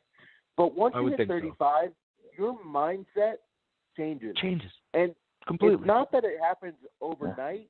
It's just something that you're like, your mindset changes and you're like, I can't do the things that I used to do. You know, for most of us, it's not, when we say those things, we're not talking about making NFL caliber throws or being a starting NFL quarterback. We're talking about eating lasagna at 11 p.m. at night and drinking a bunch of alcohol. But when you're 35, you just bracing yourself when you sneeze because you may pull your back out. Right. Exactly. We've all been there. So, you know, everybody that, and it's hard because in this era you're looking at Tom Brady, right, the GOAT, and he's 41, and he still looks like he could play until, you know, the cows come home. But he's got the HGH in-house. I mean, he's got Giselle Bundchen right there. And he eats avocado ice cream, which doesn't sound appealing to anybody. I don't know about you, Justin, but I'm using this new machine we got to make malteds. I'm not eating avocado ice cream. I'm eating like Reese's peanut butter malteds. Exactly. Ooh. No, I agree. So, you know, I don't blame Eli for that. I came to the realization that I don't know if he can make that throw anymore. So all this West Coast short, you know, rhythm, timed passing, that's for Eli's benefit because, but is you know, he doesn't have to get the ball I have down. I have a huge question that his talent fits that type of offense. Like right, it doesn't. Like he's not a timing accurate. Like he's a play action, get the ball downfield type of guy. That's the way I always took Eli as. He's a gunslinger. He was always the best when he was going off the play action and could bomb it. He used to throw one of the nicest deep balls in the league. Now maybe Barkley adds to that, right? Because maybe the last couple of years he hasn't had that running game or that threat. So when he's been going play action, the defense isn't buying it because we can't run the ball. So he's got guys all over him because they're like, go ahead, run it. Please run it. Yeah. So, right. So maybe now that helps. And that's one of these things have to add to another one of these things that have to add to another one of these things that have to add to. This is going to be a domino effect. And the more little things this team does right, the more chance they're going to have to get to those 10 wins, which maybe get them in the playoffs. And if they don't do the little things right, if they don't run the ball consistently to get themselves in third and short, to help Eli, to help the defense, to help what might be not that, or the best cornerbacks or the best depth on the roster on that back end, you want to keep them off the field. Look what Dallas has done over the last couple of years. That defense has been a sift. But they play games in the way of they get themselves a lead, they run the ball, they don't turn the ball over, and they put themselves in a good situation to try to win a football game. So I think that all these things need to tie together for the Giants, and they need it to go perfect, guys. I mean, let's be honest. Oh, and you're absolutely right, because, just running the ball. Yeah. I spent some time before the preseason started watching some Vikings games from last year. And what I don't know, just because I don't know enough about Pat Shurmur, is how much of their offense was built around what Sam Bradford and Case Keenum could do, and how much of that is inherently Shurmur. Because you would think that based on the success that he was able to have with two quarterbacks, one of whom was Case Keenum and the other who was Sam Bradford, neither one of those guys has ever had a season, close to, the consistency that we've seen from Eli. But, how much of that is because those guys made plays versus how much of that is Shurmur built a scheme for them? And the one thing, the one thing with me and James, we talked about this Wednesday. One thing you got to give Shurmur, especially come last year with the Vikings, he not only lost Sam Bradford, the number one quarterback, he lost Dalvin Cook as well, and they still, changed they adjusted. They figured it out. But we also said they had one of the best defenses in the league. Like they were able to play differently and lean on that defense, and that's absolutely huge. I mean, that's a whole team. That's the concern we have this year is, God forbid something like that happens, is the other side of the ball good enough to help? I think those are questions that are out. Here's what concerns me about Shurmur. And again, this isn't a question that we're going to know until we get into the season. Like the biggest knock on Shurmur coming out, my concern about Shurmur is he a coordinator or is he a head coach? Because as a coordinator, I have absolutely no concerns about Pat Shurmur. But if I go and I research Pat Shurmur and I learn about him in Cleveland, okay, I know that he was going into ownership after every article was written with his name in it, and talking to ownership and having second thoughts and questioning what he was doing and becoming a shell of himself because he was reading the newspapers. And unless he left that in Cleveland, God help him in New York. That's my biggest concern about Shurmur. And that's definitely a real concern, but he has admitted, he's like, I made mistakes in Cleveland, and I'm not going to do that again. And the whole thing, that's the thing. I know you read that Louis Riddick article, and he said Pat Shurmur would have definitely been on his short list of coaches he would have taken.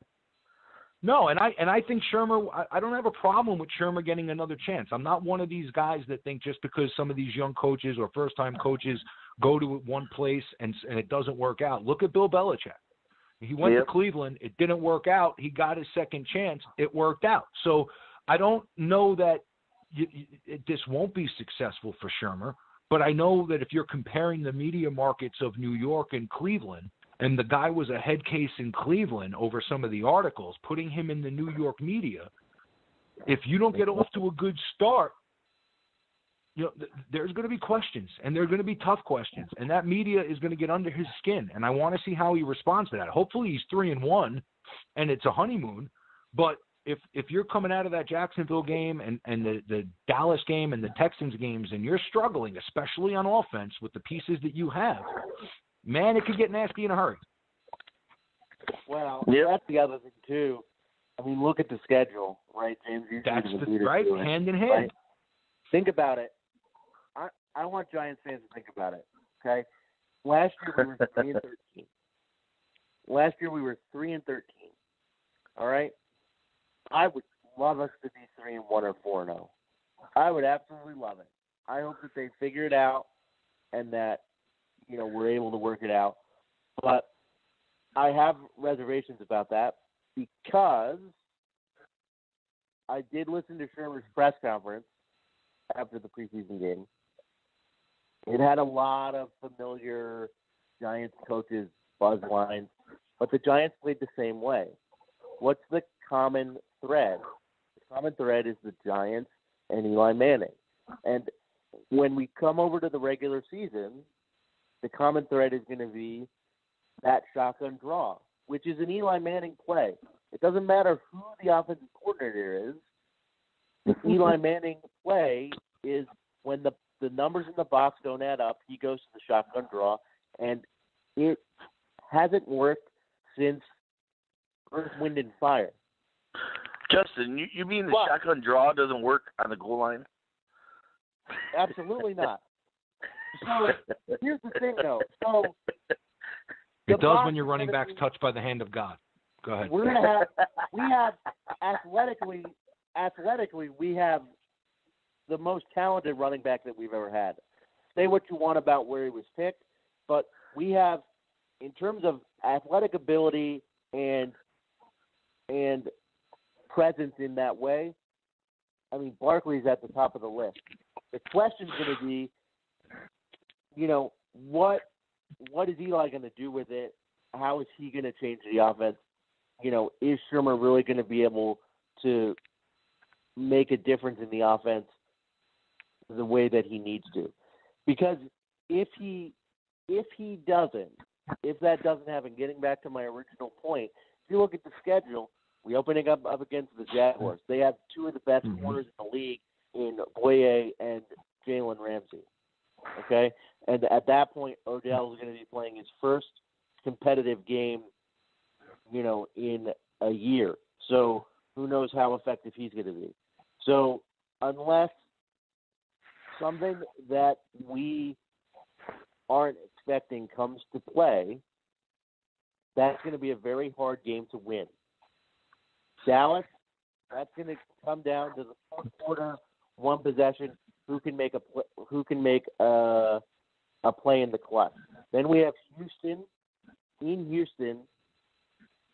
with, Deshaun Watson, who at that point will be in game 3, who hasn't had, according to reports, any sort of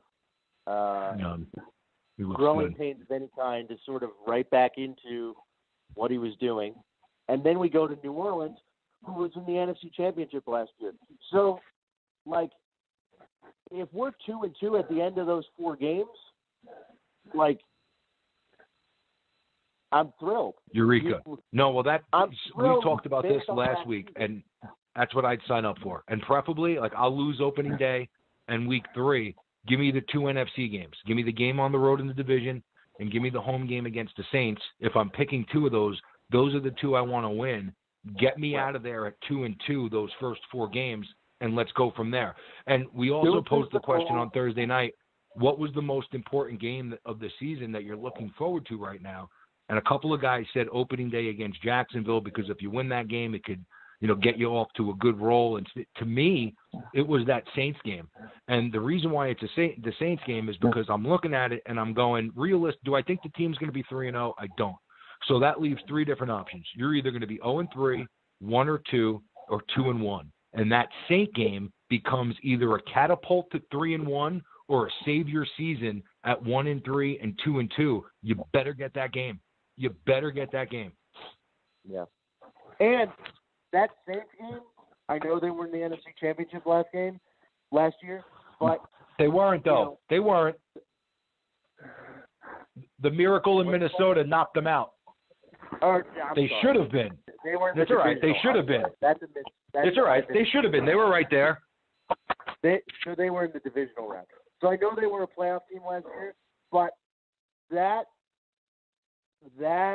New Orleans game, you could make an argument, is our, the team that we probably match up with the best of those four to go out there and get a win. So, and they don't have Mark Ingram, who's suspended for the first 4 games of the season. Yeah. Good luck guarding Kamara. Jesus Christ. Right, exactly. So that was the other thing that I wanted to ask, is for those that don't know, we got into I wouldn't say it's heated, but I wish you guys could get into our group chat on the Messenger. We've already asked this question, and it was they do not want Barkley to turn up like Reggie Bush. I'll just put it that way. We've already been there. Right, I agree with you. What I and here's where it came from. It wasn't even me trying to agitate the fan base, Justin. The guy Chris, who calls into this show all the time on Twitter, brought up Reggie Bush as being this phenomenal player, that Reggie Bush was taken second, and I posed the question: if Barkley has the same career as Reggie Bush did, would you be happy as a Giants fan? And he emphatically said yes. Years he's not on our team. And I was like, wait a minute, that doesn't you can't, like, if you're going into this thing going, oh yeah, give me Reggie Bush's career, like, you fucking, I don't know where you are. Like, get a GPS, bro. You're lost. Like, if you like, you want him to be so much better than Reggie Bush. I mean, I'm not signing up for a third down back that plays special teams when I took him too. Like, be my Le'Veon Bell. I don't think Barkley is that, and I don't think that Bush was ever. Bush was always part of a running back by committee. He had Pierre Thomas. He had, other running backs there in that group that allowed him to be in that specialty role. And Sean Payton was the offensive guru that was just trying to find ways to get Reggie Bush the ball creatively. That's not what we're doing here. Like, Saquon Barkley was drafted on this team to be our bell cow for the next 3 seasons. Saquon Barkley is going to touch the ball 300 times. It's either going to work or it's not, but they're not going to use him the way that New Orleans used Reggie Bush, and that's why. Well, I think that New Orleans. I mean, if you look at when Reggie Bush early in his career, they did play him a lot on first and second down early. And then over time, because his body couldn't take it, he broke down a little bit. He became a specialty player. It's a little opposite to what happened with Tiki Barber, where Tiki came into the league and they ended up making him a special teams player and a third down back. And then all of a sudden he developed into this 3-down back monster that was just killing people all over the field. So you never know how it's going to turn out. But I mean, when you say to me on Twitter, when you say to me like, well, we would be happy. Like, we would be happy with Reggie Bush's numbers for Barkley. Like, no, that's not, no. Like, I want a 30 carry a game. I want a guy who I can give the ball to, depending on how the game goes. 30 touches. No, but Justin, but you took him second. So let's say the game develops into a game where, I mean, you've seen it with Le'Veon Bell. Right? Where some games it's just, hey, we're going to give them the ball 30 times because you can't stop us consistently on the run, and we're going to just pound you into oblivion and win the football game. Or, based on my matchups, I got to spread him outside, and I'm going to use him however I want, but he's going to touch the ball 30-plus times every week. Right. I hope Saquon is that guy. I don't know that he's that guy. If that's 20 carries and 10 receptions, or I'll take it. 17. If you're losing, it's going to be more catches. If you're winning, it's going to be more runs, right? I mean, that's It's all going to be based on the week and how you're playing and who you're playing and what the score is and is there a fumble on the kickoff that puts you behind the 8 ball 14-0 early and now you got to throw more, or you get a break and you're up so now you got to run more. But the bottom line is, however I need you, I'm going to give you the ball and I need you to produce. Whether that's me throwing it to you, whether that's me handing it to you, I don't know how it's going to come. But 30 times you're going to end up with the ball in your game for 16, but the ball's in your hand for 16 weeks. And that's what I want to see from him, whatever it takes. The problem is, does Eli have the accuracy to be able to get him the ball in stride? Right, he's going to run those little angle routes. He's going to run screens. He's going to run little flat routes directly out of the back. Wheel routes that require touch. I don't know if Eli can make those throws. I don't know that here's my concern, dude, is that Barkley does everything that he's supposed to do. Here's a huge concern for me. Okay, is Barkley everything that everyone said he's going to be? Okay, and he's going to get us to 3rd and 2 and 3rd and 3 and 3rd and 4 consistently. And then on those little crossing patterns, can Eli hit the guy in stride? Is the ball going to be behind him or at his feet or over his head or like that? Like, I don't care about the yardage. Like, to me, Eli can go 17 for 21 for 186 yards and 1 touchdown and no interceptions, and I'd be thrilled if that means that he's converting 3rd downs and we're keeping the defense off the field. Yeah, and then on 1st and goal from the 2, give it to Saquon and get it in there. Just get it in the end zone. Just get it in, and don't settle for 3. Be successful in the red zone. Yes, all those things, phenomenal. But you need to convert 3rd downs in order to get us down there.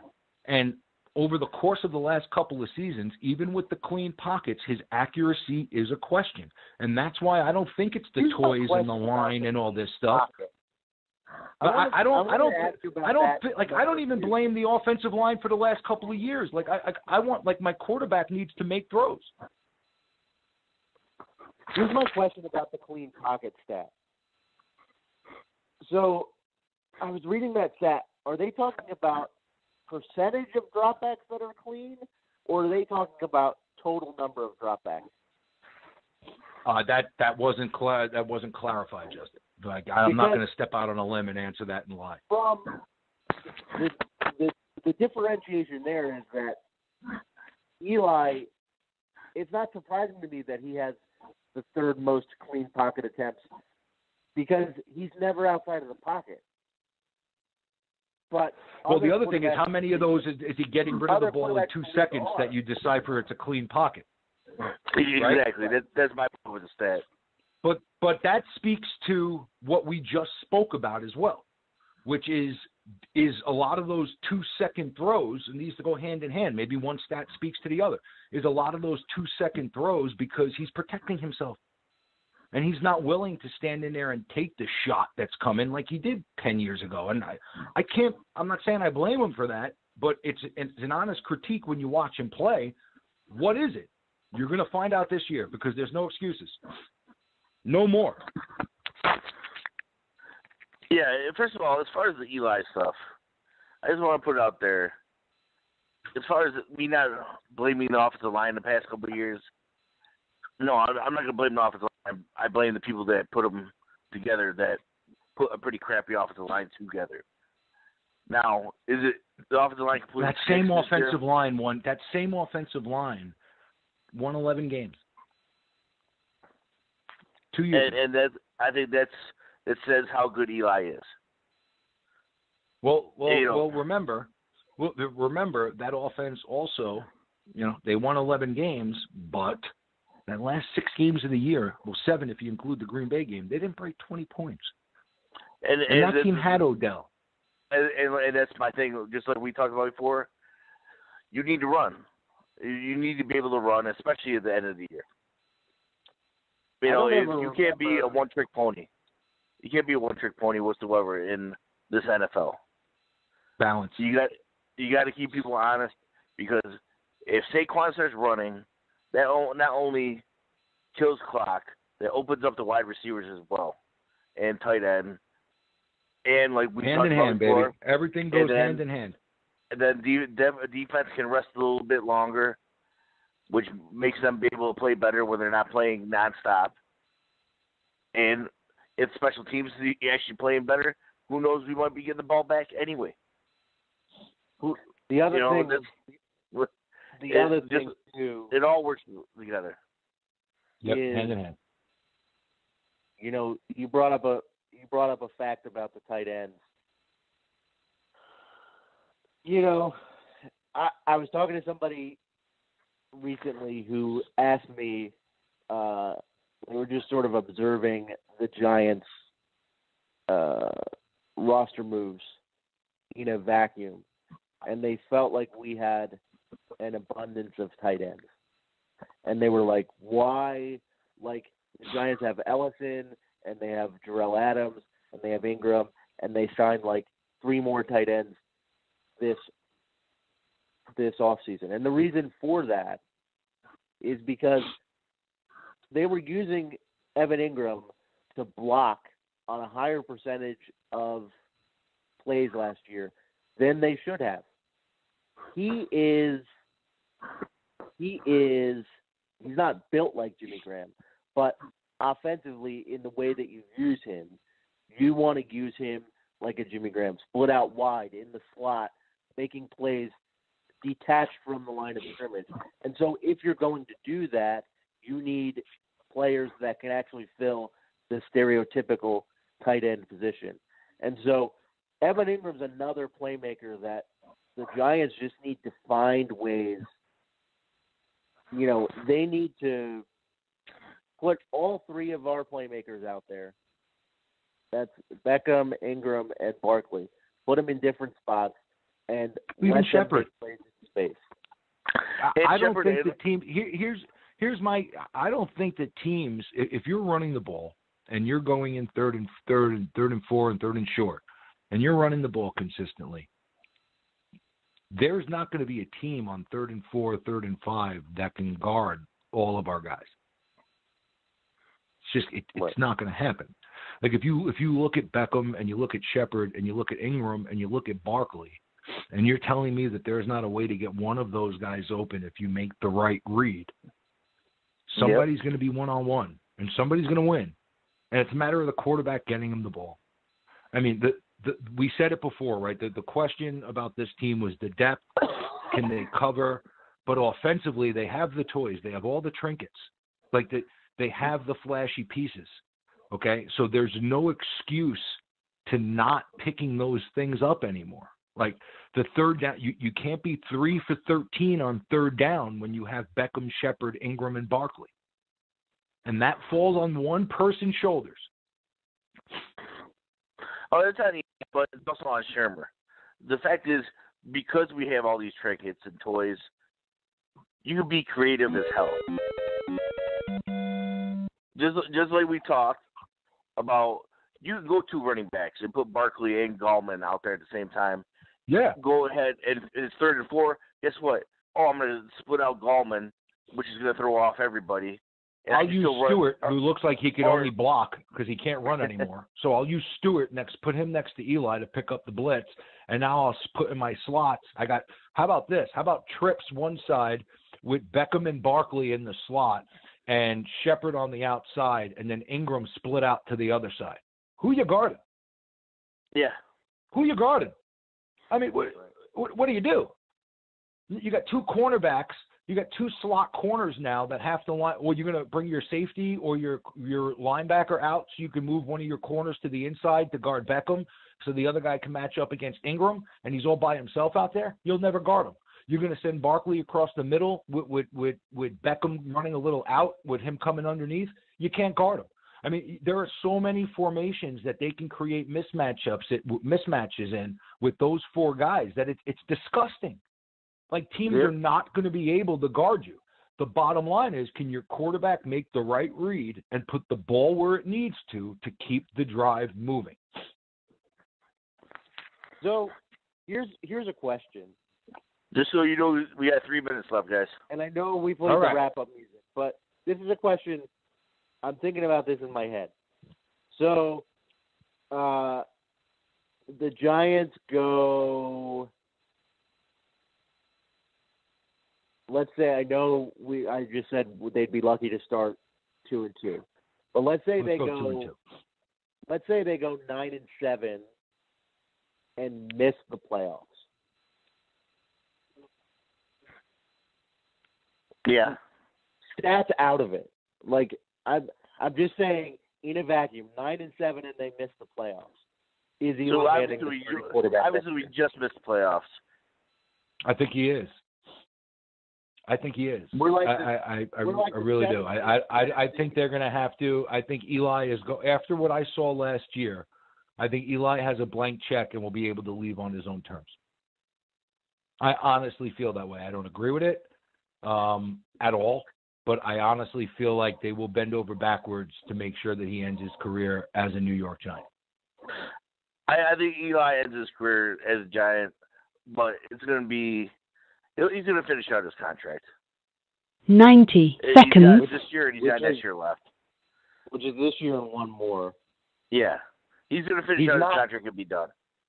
He's not coming. If he does come back after that, he's not coming back at 22. No. No, well, I mean, no way at home. And there's you look at the quarterbacks coming out next year, and I don't know that there's one as of right now that I would feel comfortable drafting and putting in day one to start over Eli anyway. And if the other options are Webb and Loletta, without seeing them, and we came off a 9-7 season where we won 6 more games than we did the year before, I think that's a closed book. I don't think there's any question that Eli Manning, despite unless he's hurt or something catastrophic happens, I don't think there's a question that he would be the guy that's back coming in at 39 years old or 40 years old, however he'd be at that time to play. So all right. So that question's answered. The follow-up question that I want to ask. Now I'm going to give you a very specific example. So we go 6-10. The offense averages. Eli's gone. The offense averages 22 points a game. Eli completes 57% of his passes and 10 seconds. 24 touchdowns and 16 interceptions. What are Darnold's stats? I don't want to talk about that. What is that? I don't know, dude. I would have to look at the overall. I think we're not live anymore. If they go 6-10, I think that I want it. Yeah, I would look at I need a quarterback. They go 6-10, and he doesn't look at that good. He's completing 57% of his passes with these guys. It's time to get another quarterback. Well, all right, gents, I'm going to go cook. I don't think we're live anymore anyway. So. Well, I'll talk to you guys on the chat line. Love you. All right, absolutely. Love you guys. All right, honey. Sorry.